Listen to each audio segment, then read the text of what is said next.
Imana yabanaga natwe tukayibona.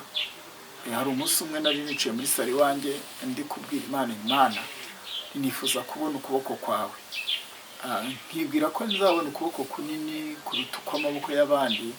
Hanyuma ngiye kubona mbona igihu kiraje cinjira muri saro, hari mu mpeshyi mu masasaba, nuko numva ijwi rivugiyemo ngo ukuboko kwanjye kurera, ngo nuko nguko gusa, cya gihu kirasohoka kiragenda. Icyo gihe rero twarasengaga Imana tukanirinda. Muri iyi minsi rero tumaze iminsi tubona abakozi b'Imana badafite kwirinda, bakinjira mu bintu bya politike, bakawugasanga n'abapolitisiye bari mu itorero aho gukorera Imana. Twabonye ingaruka z'abantu bagiye bivanga. Ubundi umuntu w'Imana akwiye kuba umuntu w'Imana. Nimba ufite n'akazi muri leta ukaba umuntu w'Imana, ukaba umwizerwa, ku buryo utijandika mu bintu by'urugomo, by'ubujura, ibiki ibyo ari byo byose. Abantu bakeneye ubutumwa bwiza, kandi abakeneye ubutumwa bwiza ntabwo ari abakene. Buri muntu wese mu rwego arimo akeneye ubutumwa bwiza, kuko izina rya Yesu rikwiye kubwirwa amahanga yose.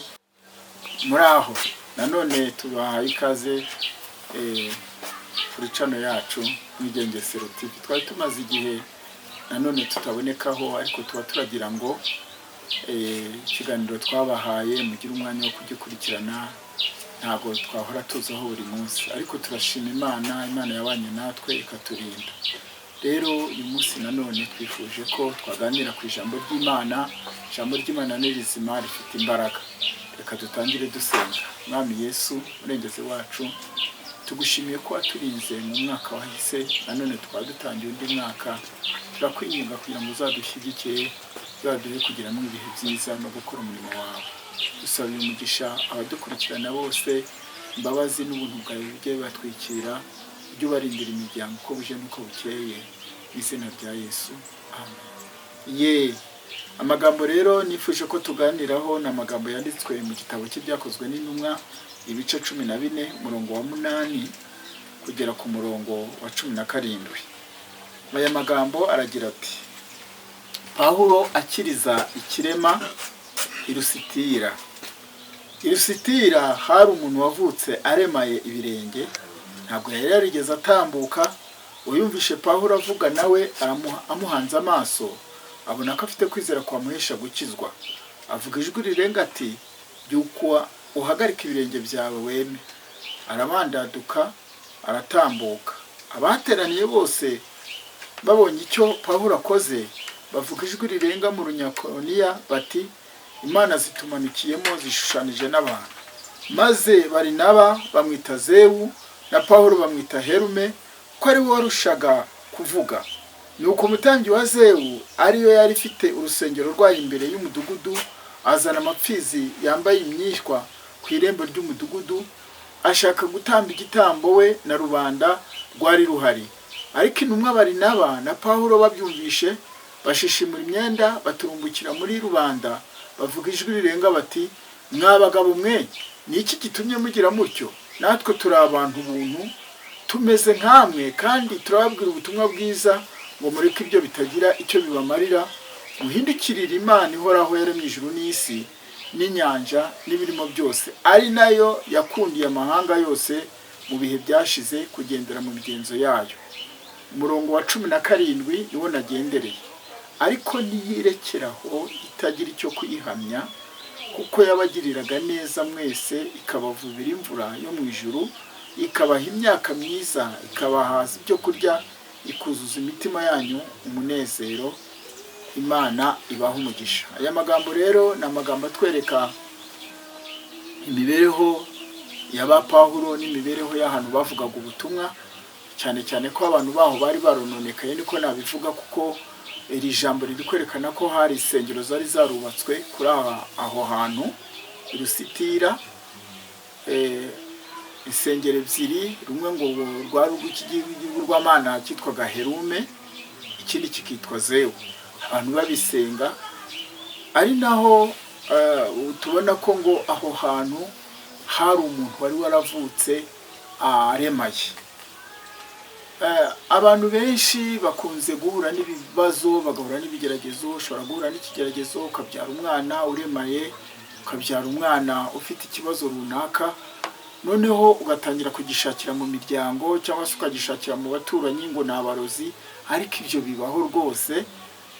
Ibyo bintu byose bitegurwa ubyaye umwana uremaye, ubyaye umwana ufite ubumuga, nta ruhare uba ubifitemo, ahubwo hari ikiba gitegerejwe k'uwo muntu wavutse atyo, hari Imana ishaka kumwerekaniraho imbaraga. Niho rero ba Pawulo nahuvuga cyane cyane nko ku bakozi b'Imana, kuvuga amagambo gusa no kubwiriza cyangwa se tugakomesha abantu mu mashyi, twagize ibihe byiza mu materaniro, bidahagarariraho, atari cyo kigenderewe gusa. Hariho izindi mbaraga zikenewe zo gukora ibitangaza. Umukozi w'Imana agomba kugira impano yo gukora ibitangaza. Muri ziriya mpano 9 habamo impano yo gukora ibitangaza, hakabamo impano yo kwizera. Aho ngaho so twagendereye gusobanura, ahubwo twagendereye kuvuga ko umukozi w'Imana agomba gusaba Imana ikamuzuza imbaraga. Murumva muri iki gihe cya Pawulo n'uyu mugabo bagendanaga bitaga Barinaba, bari bafite imbaraga. Ijambo ryabo ryasohotse mu kanwa kabo basaba umuntu guhaguruka, rikinjira mu magufwa y'umuntu wavutse aremaye, rikayagorora. Birakomeye gusobanura ibi bintu, kubisobanurira umuntu keretse ubyiboneye n'amaso yawe.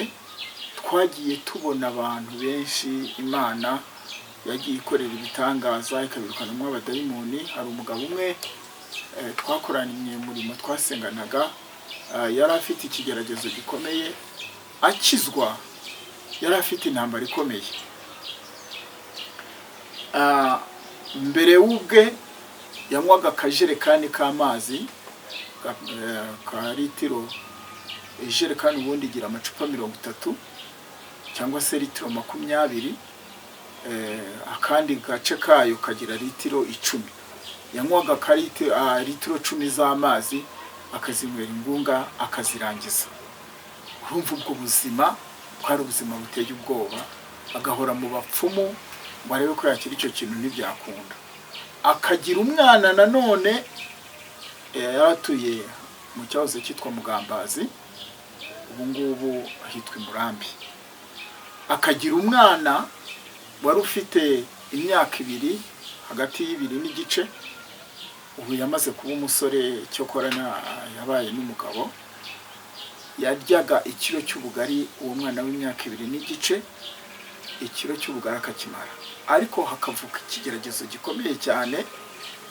Uwatetse ubwo bugari iyo yaryagaho ngo yumve uko buhiye, uwo mwana yararyaga, yarangiza kurya bwa bugari, bwarangira akarira. Ubwo yarira iwabo bakamenya ko hari umuntu wariyeho, bigasaba ko bongera bagateka ubundi bugari kugira ngo barihe bwa bundi. Ibyo rero ni ibintu twagiye tubona, tugahura nabyo, tugahura n'abantu bafite ibigeragezo bimeze gutyo. Ariko hamwe no gusenga, Imana ikabatabara. Bajyaga kuryama mu buriri, aho baryamye ngo bwacya bagasanga bari munsi y'igitanda. Abana nimba baryamye ku birago, bagasanga ibirago nibyo bibari hejuru. Ubwo buzima bubamo gutyo. Igihe kimwe rero baza guhura n'umukozi w'Imana, baguriza ubutumwa bwiza. Hanyuma baravuga bati se, uwo mugabo yitwa Nkundabagenzi, aravuga ati niki cyangiza to Yesu yashobora kungiza, nanjye nkaba nasinzira, nanjye nkaba naryama ku buriri nkabyuka mudiho. Hanyuma rero nibwo yazaga mu rusengero, aramusengera, Imana arakizwa. Amaze gukizwa, hanyuma umugabo bari baturanye nibwo yazaga gutegereza ko babyuka bigeze ngo mu masaa 4, kubera ko yari avizi icyo kigeragezo bari bafite. Aravuga ati menya bya bintu byabishe. Aragenda arasanga amarembo aracyugariye, bugarizaga ibiti icyo gihe. Aravuga ati bya bintu byabishe, nta mwana wawo hatambye, ati byarangiye. Bakagikoze ku nzugi, basanga inzugi ziracyakinze. naho kumbi bari bagisinziriye. Bagiye ngo bari gushakisha ukuntu baca inzugi, arakanguka, akangukira hejuru ati yewe, aramubwira bati bwakeye. Ubwo byari bimaze gufata hagati ya saa 4 na saa 5, arabyuka, nuko n'abana bose barabakangura. Iryo joro bakiriyemo Yesu nibwo batangiye kubona ibitotsi, nibwo batangiye gusinzira. Iyi minsi yacu rero turimo, abantu iyo bagushije ishyano nk'iryo bagaterwa n'abadayimoni, ushobora kugira abana bagaterwa n'abadayimoni bo kurya cyane, n'abazimu. Ukajya kubona ukabona umwana arabyutse nijoro, abantu baryamye basinziriye, akabyuka akarya kurya, akajya kwiba ibiryo mu nkono. Icyo si ikibazo, ni abadayimoni baba bamufashe, kandi ibyo ntibihanagura ko ukijijwe, ahubwo ubukijijwe, ahubwo ni ibitero uba usabwa guhangana nabyo kugira ngo Imana ikugirire neza. Si ibyo gusa, si abana gusa, ushobora gushaka umugabo agaterwa n'abo badayimoni, ushobora gushaka n'umugore ukabana n'umugore agaterwa n'abo bazimu b'inda nini. Twajyaga tunabyihana. Hari amasengesho twigeze gukora y'iminsi 2, noneho hari umukobwa umwe wari watewe n'umudayimoni wo kurya. Hanyuma noneho muri ayo masengesho twari turimo natwe, kandi muri iyi minsi twebwe iyo badufashe twagiye tubohora abazimu aho bari baboheye, baradufata. Twaba twakoze amasengesho tukiyiba, tukarya, tukayica. Imana itubabarire, n'abasa natwe mwese Imana ibababarire, bica amasengesho. Noneho umukobwa kubera gutinya inzara aca mu isoko, agura avoka n'amandazi 2. Hanyuma rero ikigeragezo yaje guhura nacyo, ageze mu nzira asatura avoka, atangiye kuyirya, inyuma haturuka undi muririmbyi bazanye mu masengesho, ahita ashyira mu kamarete yari afite, arakomeza aza gusenga. Turasenga, turakomeza twihamagara Imana. Bigeze mu masaa 8, byegeraga umugoroba, hanyuma akana k'agakobwa k'umumama wari waje muri ayo masengesho, Imana iragakoresha, karakambakamba, karagenda. Wa mukobwa uko yagafashe marete ye, sinzi agatotsi kamusinjirije, kakana gafata ya marete, kaba kayicuritse, zavoka yariyeho zivamo n'irindazi yari yarumyeho. Nuko umukobwa biramubabaza, mbese urumva yagize ikimwaro. Kera twarasengaga, Imana yabanaga natwe tukayibona. Hari umunsi umwe nari niciye muri sari wanjye, ndi kubwira Imana, nifuza kubona ukuboko kwawe. Nkibwira ko nzabona ukuboko kunini kuruta ukw'amaboko y'abandi. Hanyuma ngiye kubona mbona igihu kiraje cinjira muri saro, hari mu mpeshyi mu masaa 7. Nuko numva ijwi rivugiyemo ngo ukuboko kwanjye kurera, ngo nuko nguko gusa. Cya gihu kirasohoka kiragenda. Icyo gihe rero twarasengaga Imana tukanirinda. Muri iyi minsi rero tumaze iminsi tubona abakozi b'Imana badafite kwirinda, bakinjira mu bintu bya politike, bakawugasanga n'abapolitisiye bari mu itorero aho gukorera Imana. Twabonye ingaruka z'abantu bagiye bivanga. Ubundi umuntu w'Imana akwiye kuba umuntu w'Imana. Nimba ufite n'akazi muri leta, ukaba umuntu w'Imana, ukaba umwizerwa, ku buryo utijandika mu bintu by'urugomo, by'ubujura, ibiki ibyo ari byo byose. Abantu bakeneye ubutumwa bwiza, kandi abakeneye ubutumwa bwiza ntabwo ari abakene. Buri muntu wese mu rwego arimo akeneye ubutumwa bwiza, kuko izina rya Yesu rikwiye kubwirwa amahanga yose, mu bakomeye n'aboroheje. Sinzi wigeze kubwira Pawulo atubuzeho aho hatoya ukampindura umukristo. Abantu rero bakeneye ubutumwa bwiza. Hari umupasiteri ntazibagirwa wadutoje gukora umurimo w'Imana. Yajyaga atwigisha gukora umurimo w'Imana, akatwigisha ukuntu umuntu w'Imana yirinda, akatwigisha umuntu w'Imana ukuntu akwiye kubaho. Nibura umuntu w'Imana ukwiye kuba umuntu w'Imana. Ibyo bintu byaraturinze, biraturinda mu bihe twagiye tubona abantu batakijijwe muri jenoside yakorewe abatutsi mu Rwanda. Twagiye tubona abantu bari abantu b'Imana, ukabona umuntu afite imbunda. Hariho twakoranaga umurimo umwe, tuza guhura afite imbunda, ndamubaza n'icyo kintu ufite ni igiki, arambwira ngo ni intwaro. Ndamubwira nta muntu w'Imana ugendana ibyo, izo ntwaro zigendana abasirikare, ntabwo uri umusirikare. Ansubiza ijambo ngo na Dawidi yari afite inkota ngo agendanaga nayo. Iherezo rye ryabaye ribi, ntabwo nzi urupfu yapfuye. Naherutse ahunga agenda iyo za Kongo. Amakuru namenye nuko imbunda yari afite ariyo yamwishe. Rero inshuti z'Imana, twagiye tubona ukuntu abantu b'Imana bakwiye kwirinda. Abantu ugasanga barakijijwe, akaba yakizwa ari mu Rwanda, yagera mu bindi bihugu ukabona arahindutse. Hari umunsi umwe marayika w'Imana yigeze yanzanira igi. Iryo gi yarizanye arambwira ati rigi akajya agenda mu bihugu bitandukanye, akambwira ati wongeza aha. Arangije nibwo yazaga kumbwira ati rero ati rigi narikuye he? Ni mu Rwanda.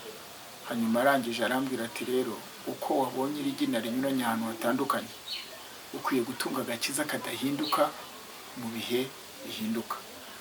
Uragera ahantu ugasanga abantu bahinduye imico, bahinduye umwimerere w'agakiza, bagashaka kugenda uko bishakiye, bagakora uko bumva, ariko nyiritorero arahari.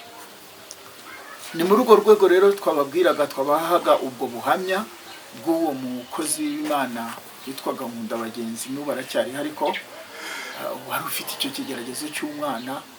Umwana we akagireba, ibaze kugira ngo umwana w'imyaka 2 hari igiciro cy'ubugari gihagije abantu 4 cyangwa 5, ariko kubw'imbaraga z'Imana nuko baramusengera arakira.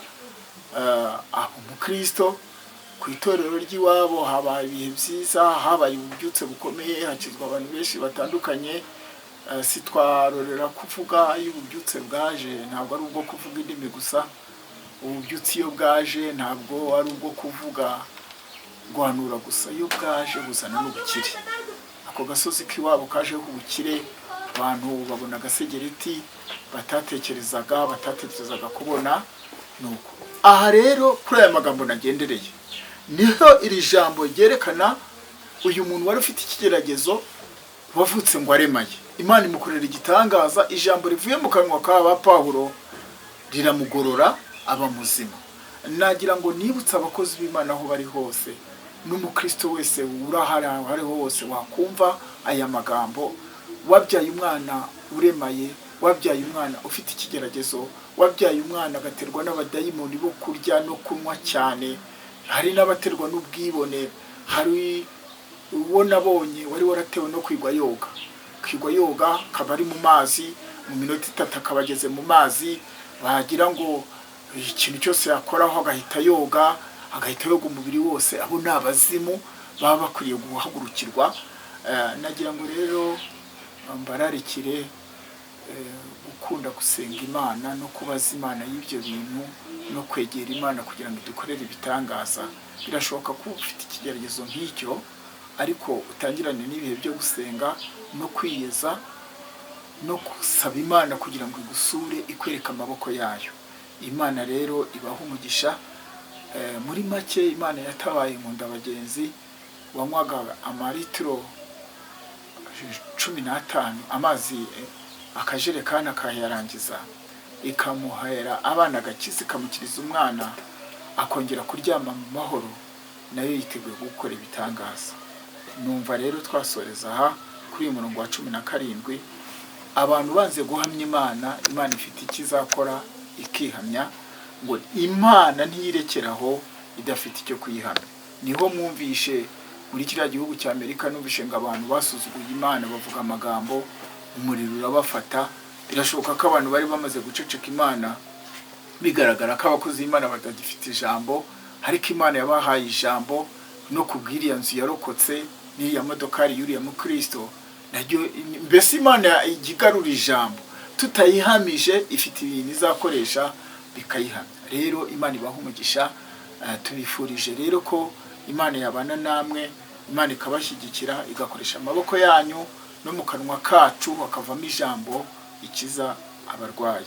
Reka dusenge. Mana yacu, turagushimiye kubwo kugira neza kwawe, dusengeye abantu bose bafite ibigeragezo by'abana bavukanye ubumuga, kugira ngo ijambo ryawe ribagenderere. Mwami w'abami, imbaraga z'igitangaza zibakorera igitangaza.